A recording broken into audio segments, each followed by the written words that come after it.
Hola, ¿qué tal? Mi nombre es Hugo Escalpelo. Esta serie se llama Open Source para Arte y Tecnología.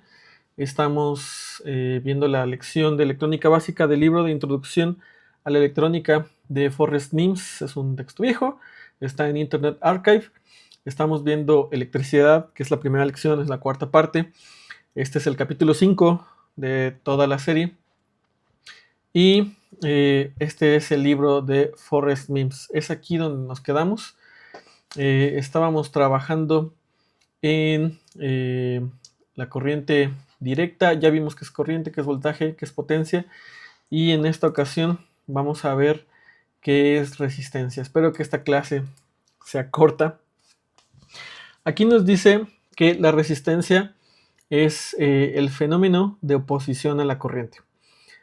Ningún conductor es perfecto. Está esto de los superconductores, que son casi perfectos, es decir, que tienen muy poca resistencia, impiden muy poco el paso de la corriente. Y aquí nos dice que la unidad de resistencia es el ohm, es una diferencia de potencial que permite que la corriente pase. A potential difference of 1 volt. Una diferencia de potencial de 1 volt forzará pasar 1 amper si hay un ohm, ¿vale? Entonces, si tú tienes 1 volt y 1 ohm, por ahí va a pasar 1 amper. Esto nos va a fundamentar más adelante la ley de Ohm, que es lo que veremos en el próximo video. También nos dice, la resistencia de un conductor es la caída de voltaje dividida por la corriente de la potencia del conductor. ¿Esto qué significa? Esto significa que cuando yo haga pasar electricidad por algún material que presente resistencia, entre paréntesis, cualquier material, conductor o no conductor, la corriente va a bajar, ¿vale? El voltaje va a bajar cuando la corriente pase, ¿vale? Se supone que cuando pasas tu corriente por un cable, todos los electrones, toda la cantidad de electricidad que pasas por un lado debe llegar del otro. Sin embargo, la fuerza con la que pasa, que es el voltaje, va a caer, va a llegar con menos fuerza. Entonces, esa es la idea general. Es solamente un párrafo lo que viene aquí. Pero bueno, hay bastante que decir acerca de la resistencia. En electrónica, este componente se llama resistor. El fenómeno físico se llama resistencia y el componente se llama resistor. Hay de distintos tipos. Estos son azules, lo que generalmente significa que tienen una precisión de 0.1 ohms. Son muy precisos. Sin embargo, la construcción de estos es de película de carbono. Es decir, hay una laminita en la cual hay una película de carbono muy delgadita. Entonces, cuando tú le pasas corriente, pasa a través de esa película de carbono. Esto los hace muy buenos para precisión, para aplicaciones donde no vas a pasar mucha corriente, pero los hace muy malos para pasar corriente, por ejemplo, para prender LEDs, para manejar motores, etc. Estos se utilizan principalmente, o deberían utilizarse principalmente, en aplicaciones como digitales, ¿vale? Ahora, la forma que tiene la película de cobre sobre la placa metálica lo que va a hacer es que tenga una capacitancia, eso ya lo vimos la vez anterior. Hay otros que son, y esos son, si no me equivoco, de un octavo de watt. Estos cafecitos son de 1/4 de watt, permiten pasar un poquito más de corriente, tampoco tanto como algo que puedas prender con un Arduino. Y hay unos verdes que nos salen por aquí, que te permiten pasar, que son de medio watt y te permiten pasar un poquito más de corriente. Con estos ya puedes prender tal vez 1 o 2 motores, nada que consuma mucha corriente, 500 miliamperes, 1 ampere tal vez. Si tienes dudas, checa el canal. Aquí está la clase anterior donde hablamos sobre corriente, potencia y todo eso. Y bueno, regresamos acá, ¿vale? Ahora, si ustedes observan, hay varias barras sobre, varias barras de colores sobre el resistor. La idea es que ese código de colores te indica cómo puedes tú saber el valor de una resistencia. Número 1, las resistencias... Ay, se bloqueó esto. Número 1. Las resistencias no... Las resistencias no se... Aquí está. Las resistencias no tienen polaridad. Es decir, cuando tú la... O sea, si tú la conectas al revés, no le pasa nada, ¿vale? No se daña, no tiene como algo que le diga, si me conectas al revés, me daño. Sin embargo, al momento de leerla, sí tiene de un lado una barra dorada o plateada, dorada o plateada, ¿vale? Esta barra dorada o plateada representa la precisión. Aquí nos dice 10% o 5%. Entonces, para poder leer este código de colores, ¿sí está bien? Sí está bien. Ay, ¿qué está ahí? Para poder leer este código de colores, algo que nosotros queremos hacer es leerlo desde el otro lado, ¿vale? Del lado más, si tú pones la barra plateada o dorada del lado derecho, tú empiezas a leer de izquierda a derecha. Entonces, el primer y el segundo dígito representan un número y primera y segunda barra representan un dígito. Primera, segunda y tercera barra representan un dígito. No, aquí está. Bueno, esto es para 4 colores. Bueno, hay distintas resistencias. Algunas tienen 4 colores, algunas tienen 3 colores. Hay demás colores como se alcanza a ver aquí. Depende del fabricante, la precisión, etc. Pero las más comunes, las que posiblemente te encuentres en alguna tienda, tienen 3 colores. El primero y el segunda barra representan un número. Y la tercera barra es un multiplicador, pero es un multiplicador base 10. Entonces, aquí se alcanza a ver un poco mejor cómo es que se está comportando este color o este código de colores, ¿vale? Entonces, si yo tengo café, yo veo que el café vale un 1. Luego tengo un negro y veo que el negro vale 0. Entonces ahí ya tengo un 1, 0, un 10.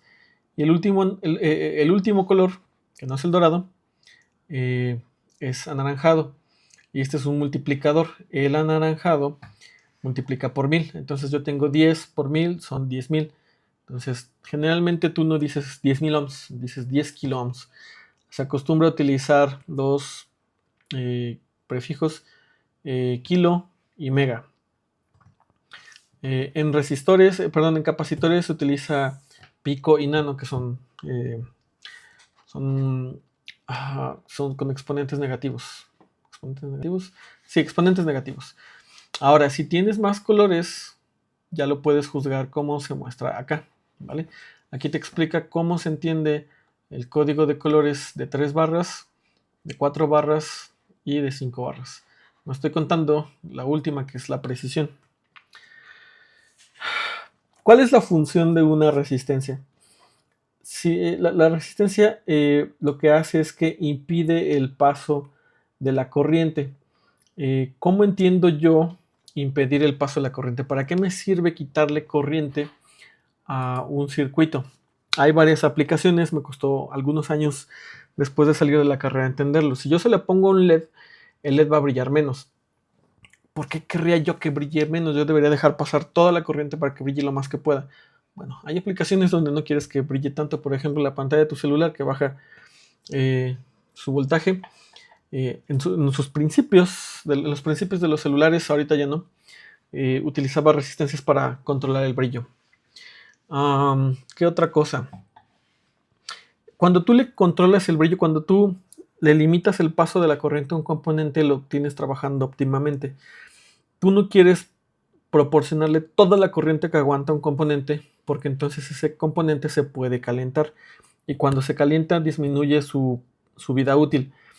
Por ejemplo, yo a un LED podría no ponerle resistencia y su vida útil va a ser de unos 10 años en lugar de unos 50. Estoy inventándome números, pero sí, los LEDs se supone que tienen una vida útil muy, muy, muy, muy larga. Pero Philips logró inventar focos LED que duran nada más 3 o 4 años. En fin. También, si tú combinas capacitores y bobinas con resistencias, puedes generar efectos de filtro de frecuencias.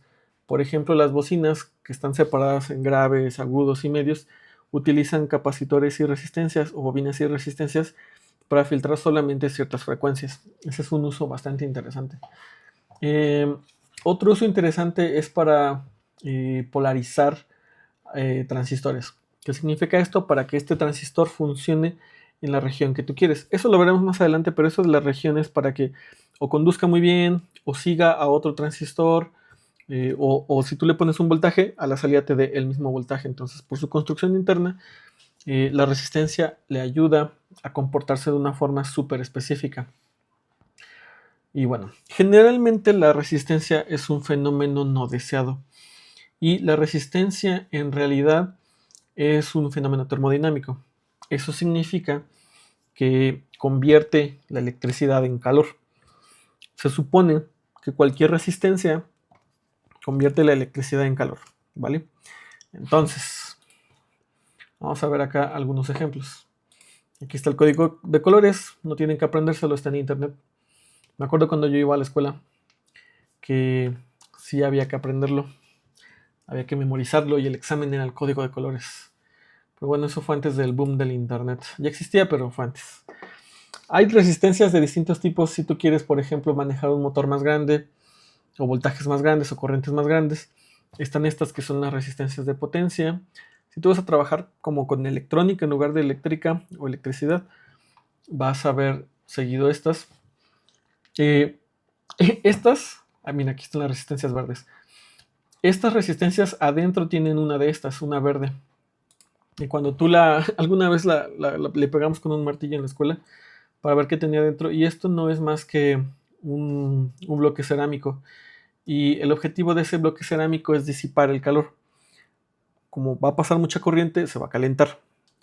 Cuando se calienta, si se calienta demasiado, porque el área de contacto con el aire es muy poca, se va a calentar más y más y más. O sea, no puede disipar la corriente, no puede disipar la temperatura. Entonces tú quieres que disipe la temperatura para que se mantenga funcionando óptimamente. Y bueno, aquí ya te dice que estas ya no tienen código de colores, ya ahí dice de qué son. Pero si tú las machacas y ves la resistencia que está adentro es una resistencia normal con código de colores. ¿Vale? Por ejemplo, esta tiene un disipador metálico, pero esta ya es para 310 watts, 10 watts, esta es para 330 volts, dice aquí. Bueno, esta es para más de 120 volts. Y pues hay de distintos tipos. Estas son más caras porque tienen más material. Y bueno, existen... si tú vas a manejar más de 500 mA, muy posiblemente necesites una de estas. Más adelante hablaremos un poco de ley de Ohm. Y se supone que tendrás nociones como para saber qué tipo de resistencias necesitas. Ahora recuerda que generan calor. Una de las cosas que más nos pasaba en la escuela era que nos quemábamos las manos agarrando circuitos calientes, ya fueran transistores o resistencias. Si las calientas demasiado se carbonizan, se queman, se ponen al rojo vivo, ¿vale? Porque los metales, al parecer, cuando los calientas, se mueven tanto que empiezan a emitir electrones. Es el fenómeno fotoemisor, si no me equivoco. Se supone que cualquier metal, cuando lo calientas demasiado, genera luz, ¿vale? Entonces, si tú ves tu resistor prendiendo, no lo toques. Y ese es el principio de funcionamiento de los focos. Ahora, una nota interesante sobre los focos: adentro están al vacío para que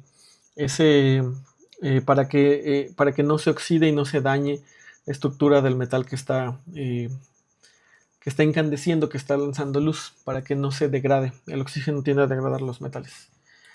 Y bueno, la resistencia que pasa por aquí en un foco es muy baja. Es tan baja que la corriente puede pasar con mayor libertad, puede pasar mucha corriente. Por eso los focos viejos consumían mucha electricidad. Y ahorita lo que queremos es pensar la resistencia de todos los materiales que vamos a utilizar. Aquí le puse electrolito, no electrolito el suero, sino electrolito el componente químico salino que permite el paso de la corriente, porque esto es lo que nos permite que nos electrocutemos con agua, y es lo que puede hacer peligrosa a una batería. Si yo tomo una batería de esta forma y mi piel está húmeda o la atmósfera está húmeda, existe la posibilidad de que una corriente pase por acá.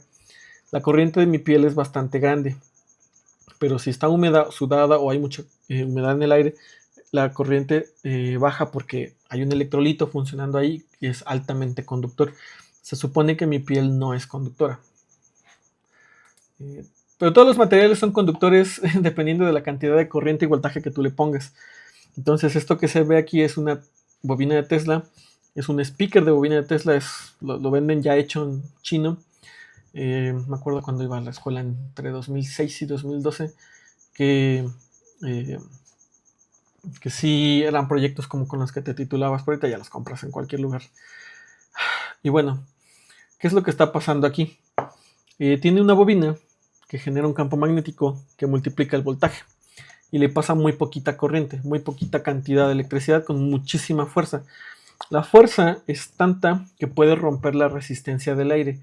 Y la resistencia del aire, o sea, cuando la electricidad choca con el aire, choca con los materiales, minerales, gases que están ahí. El chocar genera fotones y nosotros lo vemos en forma de luz o truenos. Entonces, lo que no queremos es ponerle tanta corriente a algo o tanto voltaje como para que genere ese arco. En un microcontrolador se puede generar ese arco y puede dañar los componentes. Cuando pasa ese arco es cuando sale el humo mágico que hace funcionar a los circuitos. Entonces, bueno, este es un ejemplo. Los truenos también. Cuando tú ves un trueno, un rayo caer, lo que está sucediendo es que hay tanta electricidad, tanta diferencia de potencial, que la poca o mucha corriente que haya en las nubes o en la tierra alcanza a pasar con mucha fuerza, ¿vale? Y eso genera un trueno. Ahora, más adelante vamos a ver transistores, pero lo quiero mencionar con algunos ejemplos aquí. Aquí se pueden ver los electrones, que son estas bolitas con un signo de menos adentro, pasando a través de los materiales semiconductores. Los materiales semiconductores no les gusta la corriente. La corriente hace que se calienten por el efecto resistivo. Los transistores, los materiales semiconductores, tienden a tener una resistencia muy alta. Cuando tú los polarizas correctamente con resistencias a su alrededor y tienen las condiciones de voltaje que necesitan, lo que pasa es que logran convertirse en más conductores. Su resistencia baja muchísimo y alcanza a pasar la corriente. Cuando tú los forzas, pasa con más facilidad la corriente. Es un fenómeno interesante. Sin embargo, yo tengo que aplicarle a esta área una corriente de una forma particular para que reduzca su resistencia y pueda pasar una corriente más grande entre estos dos materiales. Llegaremos ahí algún día. Y bueno, este es un resistor BJ, este es un transistor bipolar. Estos funcionan con corriente. Yo tengo que aplicarle, tengo que meterle electricidad y el paso de la electricidad hace que se caliente porque es el fenómeno natural de la resistencia. Existen otros que funcionan con voltaje. Aquí yo no necesito pasarle tanta corriente con un pequeño voltaje que yo le ponga a una de las patitas. La resistencia entre estas dos capas disminuye tanto que aquí se vuelve conductor. Ahora, muy importante, por mucho que funcione con voltaje va a pasar una mínima corriente por ahí. Y ya llegando a transistores veremos que si tú le pones mucho lo puedes romper y en algunas ocasiones lo puedes romper de una forma controlada para convertirlo en un regulador o para generar el efecto contrario, ¿vale? Creo que así, si no me equivoco, así funcionan las fuentes de voltaje negativo. Recuerdo por ahí algo. Te vas a encontrar memes muy parecidos a este, explicando de forma gráfica la relación entre la resistencia, la corriente y el voltaje. Corriente es lo que pasas por un conductor. Voltaje es la fuerza con la que pasas esa corriente. Y la resistencia es la oposición natural de todos los materiales a que esa electricidad o esa corriente pase a través de ese material. Entonces, esa resistencia, repito, genera siempre calor. Incluso los conductores o los muy buenos conductores como los cables tienen una resistencia. A mí todavía me tocó en prepa y al principio de la carrera que se hacía ingeniería con tablas. Como que todos los ingenieros y todos los profesores tenían su colección de tablas. Y tú siempre ibas a esas tablas a ver los índices para que ya no tuvieras que calcular nada porque aquí ya estaban los valores. Entonces, todos los cables de corriente que tú veas, de electricidad, por ejemplo, con el que conectas la proto, se llaman AWG. No sé qué significa, te toca a ti investigarlo. pero aquí muestra su calibre. Entonces, generalmente trabajamos con el calibre 12. Y aquí nos dice, vamos a hacer esto más grande. Y aquí nos dice que el calibre 12 tiene un diámetro de 2.05 milímetros y un área de 3.31 milímetros cuadrados. Entonces, esto es para hacer cálculos, pero aquí le preguntas a internet y te responde. Te dice el peso del kilogramo por metro, kilogramo por ohm, la longitud, bla, bla, bla. Lo que a nosotros nos interesa es este número. ¿Cuántos ohms tiene por kilo de material? ¿Y cuántos ohms tiene por metro? Un cable conductor del que utilizas en tu protoboard tiene 0.052 ohms por metro. Lo que significa que si tú pones este cable a 10 metros, va a tener 0.5 ohms. Si tú lo pones a 100 metros, va a tener 5 ohms. Y este efecto ya no es despreciable. Es por eso que se dice que cuando tú pasas 5 volts, no los puedes pasar a más de 1,5 metros, máximo 5 metros, sin que haya una bajada de corriente, una bajada de voltaje. Este es un efecto real, lo medimos en la escuela. Hay instrumentación especializada para medirlo. Pero, ¿qué te digo? Alguna vez tendí 5 volts en un cable de 150 metros y llegó sin problemas la señal de un botón. Ahora, puedes medir no el voltaje que te llega, que es lo que tendemos a medir 5 volts. Si me llegan 5 volts acá, me llegan 5 volts del otro lado. Entonces, si me llegó, significa que se apretó el botón. Pero cuando tú trabajas en Arduino, eso es lo que alcanza a medir el microcontrolador. Pero puedes medir corriente y la corriente pasa aunque el voltaje baje.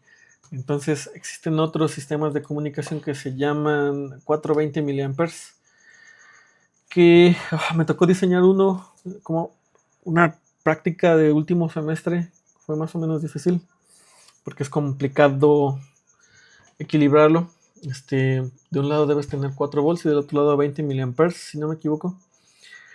Y es una forma de transmitir corriente, información con corriente en lugar de información con voltaje.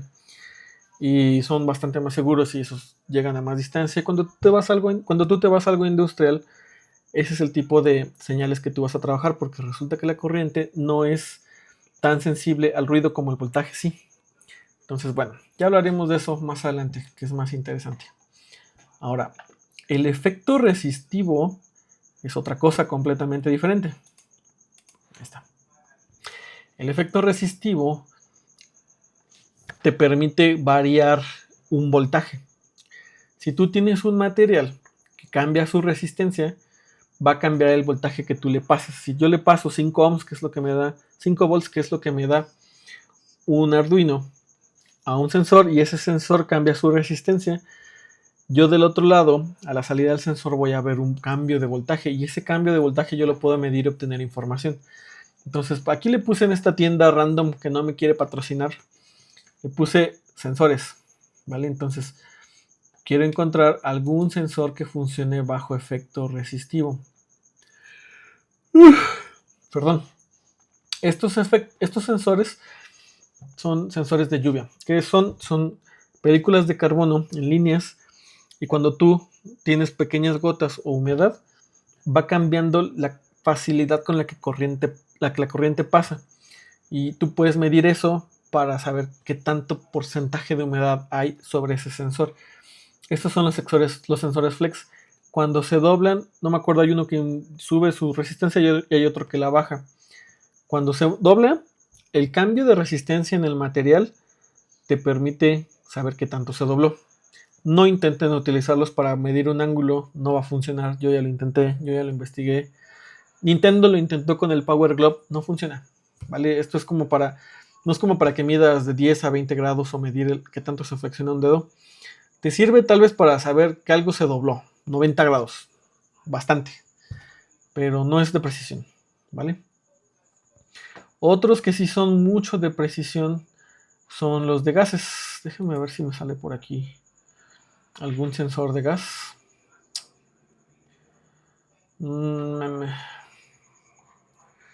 Bueno, existen los sensores de gases y los sensores de gases están cubiertos con una película de cloruro de plata.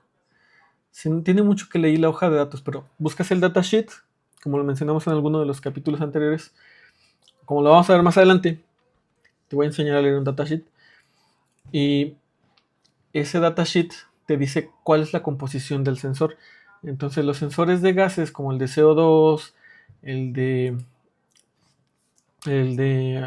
butano, propano, nitrógeno, etcétera, tienen una película, tienen dos placas metálicas conductoras y entre ellos hay una película de un material diferente dependiendo de lo que quieras medir, y este material cambia su resistencia en presencia de ese gas, y eso es lo que nosotros medimos. Este es un sensor LDR súper populares porque le avientas luz y cambia su resistencia, y puedes cambiar con esa resistencia. Al cambiar la resistencia, si tú le aplicas un voltaje constante, cambia el voltaje, y ese voltaje lo puedes ocupar para transformar el voltaje que le llega a un oscilador. Es lo que más lo veo usar, en lo que más veo que lo usan es en sintetizadores, ¿vale? Entre audiomáquinas, por ahí están varios sintetizadores y osciladores que hacen con resistencias variables por luz. Le echas más luz, baja su resistencia, le quitas luz, sube su resistencia. Entonces es importante que sepas el efecto resistivo, porque no solamente es un efecto no deseado, sino que también lo podemos aplicar en distintas cosas.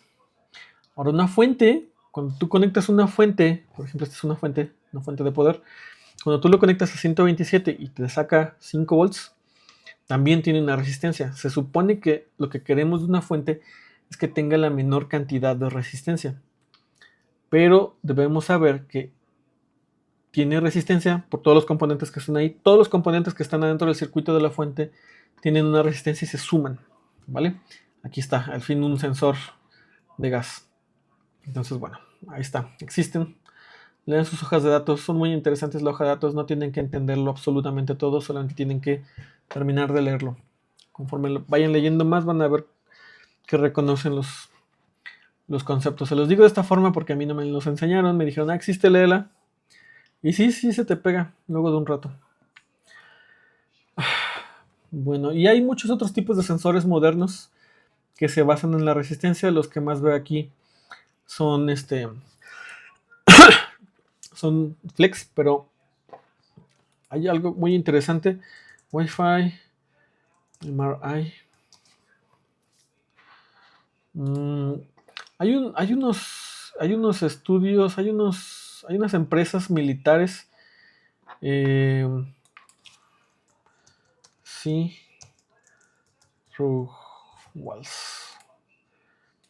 Hay unas empresas militares, esto lo escuché yo desde el 2013 que le empecé a investigar, que logran convertir el Wi-Fi en un escáner.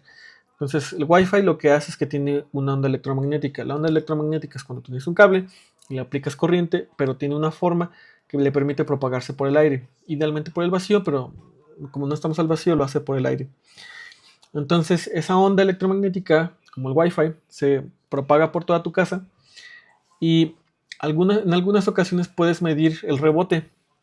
Entonces, dependiendo de la resistencia de los materiales o de otras características de los materiales, ese rebote se puede medir y puede generar MRI, que es escáner por onda electromagnética. No me acuerdo exactamente qué significa, pero es bastante impresionante lo que la gente puede hacer conociendo los principios del funcionamiento de los componentes. Esto es así como súper básico, pero no te lo enseñan en la escuela.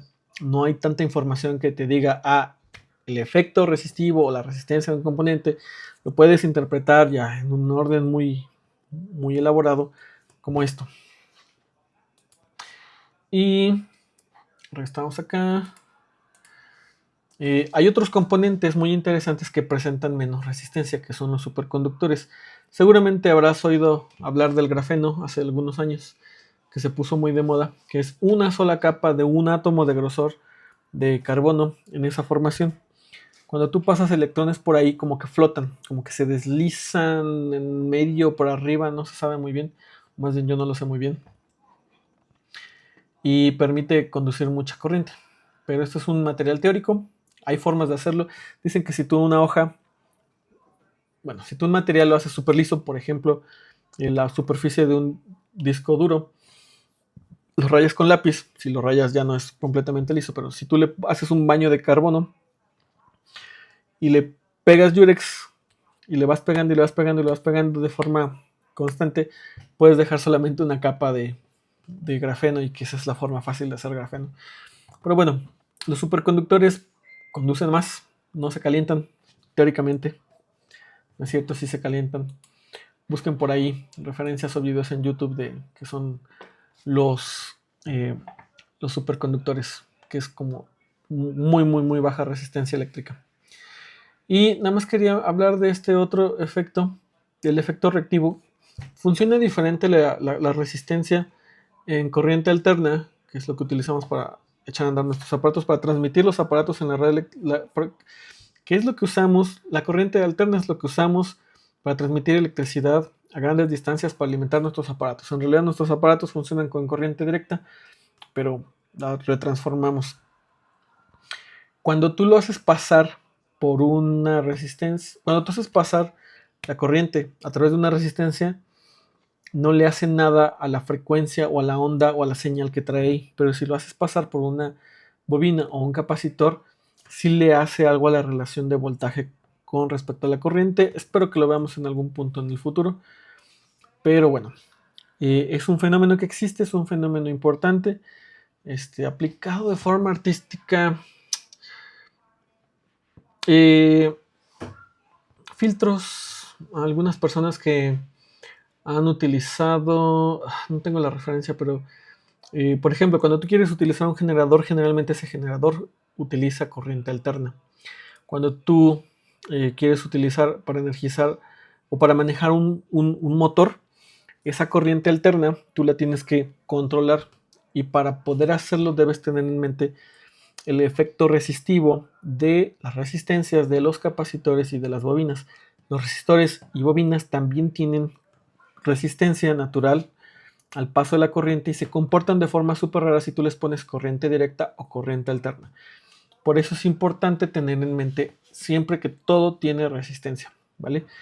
Y eso lo vamos a dejar más adelante para cuando veamos esos efectos. Sí, no es que los expliqué ya en el efecto capacitivo e inductivo. Creo que sí expliqué una parte. Pero bueno, con eso vamos a cerrar esta parte del video. Ay, ya llevamos 32 minutos, se suponía que esto iba a ser un video corto. Pero bueno, este es el video de Open Source Parte y Tecnología, Electrónica Básica, Electricidad, parte 4, capítulo 5, Resistencia. ¿Vale? Suscríbete, compártele este video a alguien que quiera saber más de electrónica, pero así que lo quiera saber bien en serio. Este está orientado a artistas, pero no necesariamente es para artistas. Puede ser para otros colegas que salieron de la escuela y les pasó al igual que a mí, que realmente no lo entendieron hasta que lo hubieran aplicado. Por eso trato de dar tanto contexto, por eso trato de compartir todo lo que se me ocurre, como lo que no está en los libros, lo que no está en internet, lo que tal vez no está tan a la mano. Entonces, espero que sea de su agrado. Recuerden que estas clases son largas, son detalladas, y la idea es que de verdad sepas el concepto o la idea general. Bye.